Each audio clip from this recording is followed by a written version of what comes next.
Verdaven, Next City est un partenaire important des villes. Est-ce que vous pouvez nous rappeler vos différentes activités et puis partager avec nous peut-être votre vision de la collaboration entre les acteurs publics et privés dans la ville? Oui, bonjour. Donc, Next City a plusieurs grands clients. D'abord, un client particulier. Donc, là, nous exerçons des métiers de promoteurs assez classiques puisque c'est le métier historique de Next City. Et puis, tous les métiers inhérents au service, c'est-à-dire les métiers de syndic, de gestion locative. Nous gérons aussi des résidences pour étudiants, des résidences pour seniors. Et puis, nous sommes aussi propriétaires du réseau Century 21, ce qui nous donne une bonne expertise en termes de transactions. Et un deuxième client qui sont ce qu'on appelle les collectivités. Les collectivités, donc là, on est plus proche du sujet qui nous intéresse aujourd'hui. Et là, au fond, on est aussi à la fois promoteur, on travaille sur le tertiaire, sur les immeubles de bureaux notamment, aussi sur les grands projets urbanistiques. Peut-être on en parlera un peu plus après. Mais donc là, un client qui est plus un client institutionnel ou un client professionnel. Justement, par rapport à votre collaboration avec les collectivités, comment ça se passe? Comment on innove en la matière? Comment on collabore en la matière? La collaboration est indispensable. On a besoin l'un de l'autre, au fond. Nous, on est des opérationnels, on est des gens de terrain. On a, comme je vous l'ai évoqué au travers de nos métiers, une connaissance du terrain qui est assez forte. On est 10 000 collaborateurs qui sillonnent au fond nos quartiers, qui sillonnent nos villes. On a un réseau à peu près de plus de 1000 agences. Donc lorsqu'on est transactionnaire, adébiste, administration de biens ou gestion locative, on connaît très bien le terrain. Au quotidien, on croise les gens, on croise les élus, on croise tous ceux qui font la ville. Lorsqu'on s'occupe du senior, lorsqu'on s'occupe de l'étudiant, on est au cœur même des problématiques qui concernent les habitants ou les occupants. On a aussi dans nos grands projets urbanistiques, dans nos grands appels d'offres, là, des projets qui sont co-constructeurs de la ville, co-créateurs de la ville. Donc, au quotidien, on est là. Donc, je pense que les élus, tous ceux qui font la ville, ont besoin de nous. Parce qu'au fond, ils ont besoin de ce capteur qui est ce capteur de terrain et aussi de notre expertise, puisqu'on a vraiment, on va dire que notre métier, c'est quand même d'aider à concevoir des villes. Et je pense qu'on a besoin de travailler la main dans la main pour faire en sorte que le projet aboutisse et que ce projet soit au service de l'utilisateur final, qui est le citoyen, l'habitant et l'occupant. Alors justement, vous vous êtes exprimé dans le cadre de l'événement sur le challenge habitat et vie de quartier, ce qui veut dire qu'une fois qu'on habite, il faut une vie de quartier. Comment est-ce que vous adressez ce sujet-là? J'ai parlé du quartier parce que je considère que le quartier, c'est l'échelle humaine de la ville. J'ai expliqué que la ville, au fond, elle n'avait plus réellement de frontières et que les frontières entre les villes, elles sont pour beaucoup très floues. Et que le vrai ancrage aujourd'hui de la ville, c'est ce qui se passe dans le quartier. Et de plus en plus, on a d'ailleurs des quartiers qui sont de plus en plus différents, avec des ambiances différentes, avec des façons de vivre différentes et des attentes qui sont différentes. Ce qu'on observe d'ailleurs dans les quartiers, avant on avait des quartiers tertiaires, on avait des quartiers de bureaux, on avait des quartiers de commerce, on avait des quartiers résidentiels. Aujourd'hui, il y a une mixité dans les quartiers, c'est-à-dire qu'on mélange tout. Et nous, on le voit bien dans nos projets, notamment les projets qu'on gagne. Aujourd'hui, pour gagner, c'est cette capacité à mixer l'ensemble des enjeux, l'ensemble des compétences qui sont utiles à la construction du quartier. Alors comment fait-on? Moi, je pense que la réponse est assez simple. Pour bien répondre à ce que sont les quartiers, il faut juste comprendre comment fonctionnent les quartiers et quels sont les usages de ceux qui y habitent. Donc tout le travail qu'on fait, c'est de travailler notamment avec ceux qui vivent dans ces quartiers pour comprendre quels sont leurs souhaits. Je vais vous donner 2 exemples. Premier exemple, si on prend l'exemple des étudiants. Les étudiants, c'est très intéressant. Nous, notre marque Studéa, on a des résidences étudiantes qui sont situées vraiment au cœur de la ville. Parce qu'on s'est rendu compte que cette génération a besoin de vivre au cœur de la ville et d'être impliquée dans la ville. La vie se passe certes dans la résidence, mais elle se passe à l'extérieur de la résidence. Et leurs attentes, c'est d'être impliqués, de faire partie de projets de la ville, d'associations, d'œuvres caritatives, de travailler avec des startups un peu communautaires. Voilà. Et ça, on l'a pas deviné, ça. On a travaillé avec les étudiants, travaillé avec leurs parents pour se dire, mais ça serait quoi pour vous la résidence étudiante de vos rêves de demain? Voilà. Notre façon de travailler, elle est très simple au fond. On a une expertise technique, on a des compétences, mais on va chercher la compréhension auprès de ceux qui vivent dans les quartiers, qui font les quartiers. Deuxième exemple, le senior, exactement le même problématique. Donc là, on est à l'autre bout de la chaîne, je dirais, de l'immobilier. Le senior, 80% des gens de 80 ans vivent chez eux. On est le numéro 1 de la résidence service senior, c'est clair. On a aujourd'hui une centaine de résidences service senior. On en aura beaucoup plus parce qu'on en ouvre une vingtaine par an.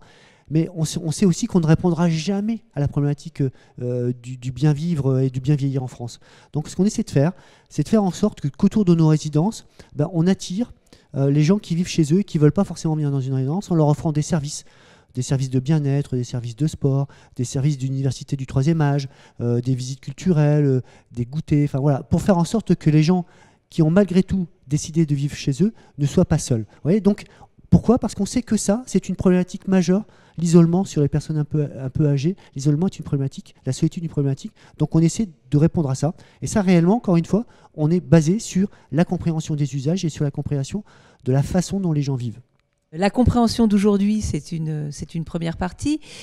Évidemment, il faut aussi se projeter dans demain, puisqu'il y a quand même un certain temps de développement pour tous ces projets. Quels sont pour vous les grands challenges de la ville de demain? Je pense que structurellement, la ville de demain peut créer des déséquilibres. On le sait, la ville de demain, elle sera verticale, elle sera dense, elle sera peut-être un peu agressive, au fond. Et on sait aussi très bien que lorsqu'on parle de plus en plus d'inclusion, la ville de demain, aujourd'hui, elle n'est pas très inclusive. On parle de gentrification, par exemple. La gentrification, c'est le fait qu'on ait une sélection par le pouvoir d'achat. Habiter à Paris, et c'est réservé à quelques happy few qui ont les moyens de le faire. Dans d'autres grandes villes, ça sera la même chose. Donc, comment gérer les équilibres dans une ville de demain qui crée des déséquilibres? C'est là tout l'art. Et là, je considère qu'au fond, on revient à votre première question, qui est de dire comment on peut travailler entre acteurs publics et acteurs privés. C'est les deux là qui doivent travailler ensemble, parce que ces équilibres, enfin ces déséquilibres et la création des équilibres au travers de ces déséquilibres ne pourra pas se faire l'un sans l'autre. Je vais vous donner un exemple très concret. Le syndic. On parle toujours du syndic. On en parle rarement bien d'ailleurs. Alors même que son rôle demain dans la ville peut être clé, puisqu'on parle du syndic qui est celui qui gère l'immeuble, alors avec beaucoup d'incompréhension sur ce qu'il fait ou ne fait pas, peu importe, mais en tout cas on pourrait imaginer que demain, le syndic, qu'on appellerait peut-être autrement, serait celui qui ferait l'équilibre dans le quartier. À un moment ou à un autre, il faudra bien un chef d'orchestre à ce quartier. Faire en sorte que toutes les populations vivent bien ensemble. Des populations différentes au sein d'un quartier avec des attentes différentes. Deuxième élément qui est essentiel, c'est la data. Comment allons-nous gérer cette tonne de données pour éviter que ce soit les GAFA qui soient les maîtres du monde, des maîtres de la ville et les maîtres du quartier? Et là, c'est le rôle de l'élu qui est juste primordial.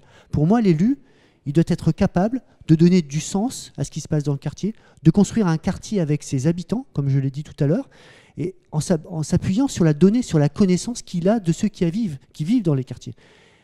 Moi, je dirais que l'élu devrait être un architecte, mais aussi un administrateur des données, pour faire en sorte que la ville de demain soit équilibrée, alors même que sa construction, par nature, pourrait être déséquilibrante. Et en ce qui concerne la donnée, vous êtes vous-même producteur de données? On en produit énormément, on en collecte énormément. Alors, avec le souci qui est celui du respect de la vie privée, qui est un enjeu juste majeur. Mais il est clair que lorsqu'on a, comme chez Century, 17 millions de données, qu'on en a dans l'administration de biens, plus d'1 million, voilà, on en a. À un moment ou à un autre, c'est comment on l'utilise, certes pour faire du business, il faut être très honnête, mais aussi pour être capable d'anticiper les besoins. En fait, la donnée, lorsqu'on met de l'intelligence à cette information, on est capable de comprendre comment l'usage va évoluer dans le temps. Et nous, notre boulot, c'est d'anticiper cette évolution pour être les premiers à pouvoir y répondre. Et maintenant, il y a l'exemple des immatriculations des copropriétés, par exemple. On a recensé en France tous les immeubles de copropriété dans un registre. On a des tonnes et des tonnes de données. Qu'est-ce qu'on en fait maintenant? Qu'est-ce qu'on en fait dans le cadre de la rénovation énergétique? Qu'est-ce qu'on en fait dans le cadre de l'anticipation de l'insalubrité? Donc vous voyez, cette donnée-là, c'est positif. C'est à un moment ou à un autre, si on est assez intelligent, et là, encore une fois, avec l'acteur public, parce que l'insalubrité, dans mon exemple, est très important, mais nous, on ne peut pas agir sans les élus, sans les responsables, je dirais, politiques ou des municipalités. Donc là, la donnée, pour nous, est un accélérateur, une capacité à trouver des solutions. Est-ce que la rénovation énergétique demain ne créera pas des déséquilibres? Bien sûr que si. Il y aura des immeubles qui seront rénovés, d'autres qui ne le seront pas. Ça veut dire que dans un même quartier, on aura deux qualités d'habitat, et donc deux qualités d'habitat, deux types de vie différents, et au fond, une inégalité qui se crée, un déséquilibre qui se crée. Donc je reviens sur ma notion d'équilibre, qui est pour moi l'enjeu majeur des villes de demain. C'est très intéressant. Est-ce que vous avez en 2020 un grand projet qu'il faut suivre? Alors, on a déjà gagné de nombreux appels d'offres. On a gagné le village olympique. On en est très fiers parce que ça fait partie, je dirais, d'un des fleurons des projets qu'il fallait gagner. On a gagné d'autres projets très importants. Nous, notre sujet, réellement, c'est de travailler sur ces notions du co. Vous savez, le co-living, le co-working. Alors, pour certains, c'est des mots un peu à la mode, mais non, en fait, c'est vraiment l'expression d'usage nouveau. C'est une façon différente de consommer de la résidence, de consommer. C'est une autre façon c'est une façon différente de vivre, qui est un mix entre je veux du privatif, mais je veux aussi du communautaire. Je veux aussi du communautaire qui soit non seulement du communautaire là où j'habite, mais aussi dans le quartier dans lequel j'habite. Donc là, ça nous repose beaucoup de questions et on est à la frontière entre le pur résidentiel et presque ce qu'on appelle l'hospitality, c'est-à-dire l'approche hôtelière, et tout ça dans un projet qui peut être aussi un projet urbain, urbanistique, parce que forcément la façon d'organiser les quartiers va être un peu différente, les mobilités douces, enfin, voilà. Donc on est vraiment sur ça parce qu'on sait que là il y a une espèce de courant faible, d'ailleurs de moins en moins faible quand on observe ce qui se passe à l'étranger, et il nous faut, nous, Nexity, être à la pointe de ces sujets-là, que ce soit sur le volet plutôt professionnel, ce qu'on appelle le coworking, et plus après dans la façon de vivre ensemble, le co-living, qu'on a déjà au travers de nos résidences, un service, mais le plus du co-living, c'est la partie software qu'il faut qu'on travaille, et puis après, l'inclusion dans le quartier qu'il faut qu'on développe encore plus. Que de sujets intéressants à suivre donc. Frédéric Verdaven, merci beaucoup. Merci beaucoup.